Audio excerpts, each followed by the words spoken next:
What is up, JSF fam? It's about that time. I'm back with another video. Make sure you like, comment, share, and subscribe.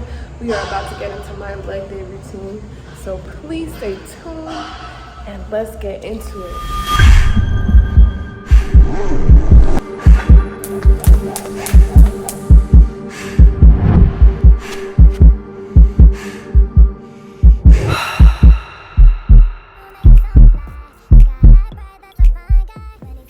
For this exercise, you want to place the bar between your trapezius and your upper back. Make sure your hands and feet are shoulder width apart. You want to make sure your back and spine are as straight as possible and in a neutral position. Make sure that core is flexed the whole time. Your knees should be pushed slightly outwards, and you want to make sure that you're descending to the bottom where your thighs are parallel to the floor. Push through your heels and middle foot to bring yourself back to the starting position.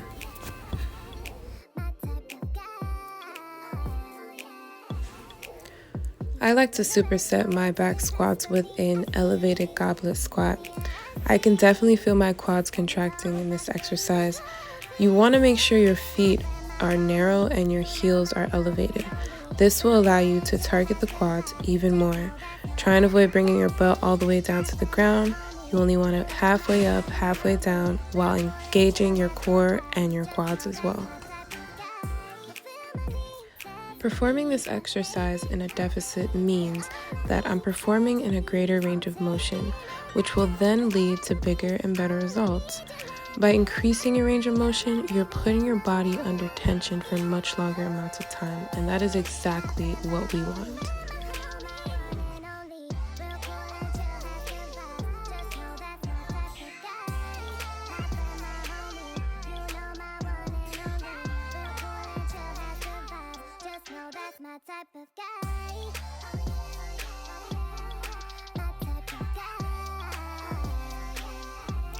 Curl your legs up as high as you possibly can by bringing your foot as close as possible to your glutes.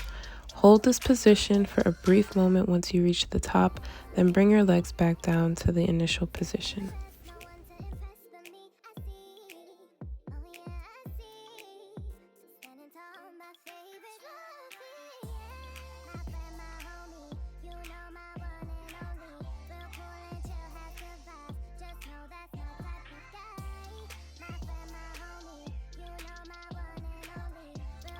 Make sure you're keeping a really nice controlled movement here. You want to make sure you're contracting those quads at the top of your extension, meaning squeeze those muscles that you're working on. Squeeze everything. Your legs will be on fire, but try and resist that urge to speed up.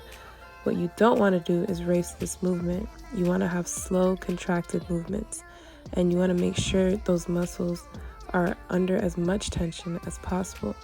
If you want to see those muscles start to build, more time under tension is your key to those gains. For this one, you want to set your feet shoulder width apart and have your knees slightly bent. This is another variation of doing the kettlebell swings, and this way you'll be able to target your glutes and your hamstrings a lot more.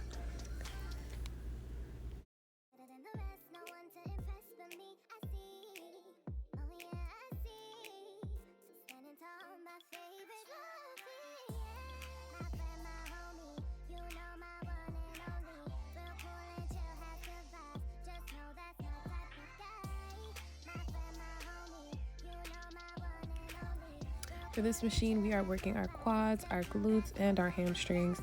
Make sure your feet are shoulder width apart and in a position where your knees don't pass your feet.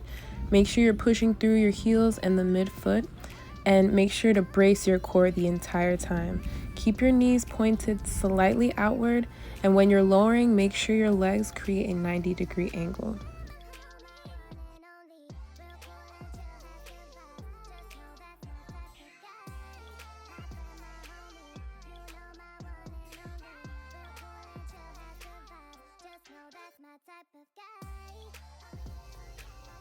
You may have to adjust this machine to your height. However, you want to stand upright with your torso erect, knees slightly bent. You want to raise those heels as you breathe out while contracting those calves at the top. Make sure you squeeze the whole time.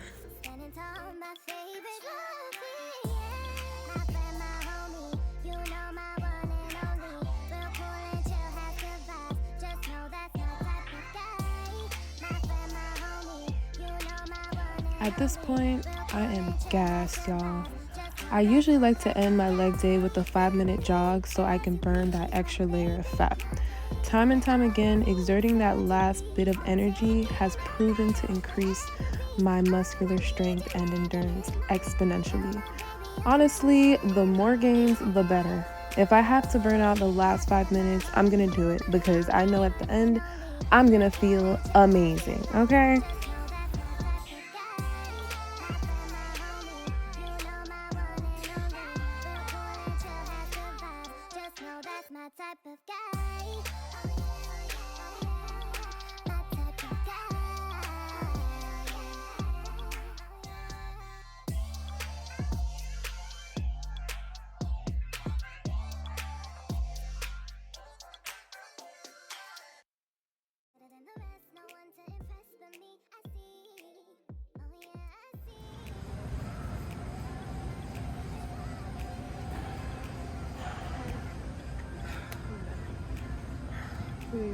All right, JSF fam, we are out.